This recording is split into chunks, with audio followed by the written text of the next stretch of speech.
Sir, হ্যাঁ ওই যে নতুন সরকার আইছে এতে মানুষ মনে করতেছে যে দেশের ভালো কিছু হবে, কিন্তু এইভাবে ঘন ঘন দর্শন হইলে যদি বিচার না হয় তাহলে তো আমরা প্রশাসন, না, না। এটা তো দুর্নাম দেশের।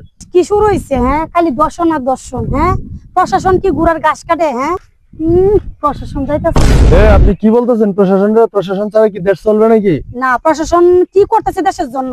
এই যে রামিয়া নামে যে মেয়েটা যে হত্যা করছে, গলা কাটা গেছে, এখন এটার জন্য কি আমরা প্রশাসনের কাছে কি পাইছি? আপনি সরকার প্রশাসন নিয়ে এত দুষ্টছেন কেন? এত উত্তেজিত তো হইলে হয় না। অবশ্যই দেখেন কি বিচার হয় দেশে।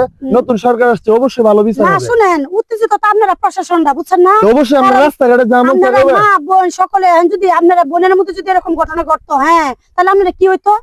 হ্যাঁ, সরকার আসছে, দেখবো আমরা কি করে, যে ঠিক আছে।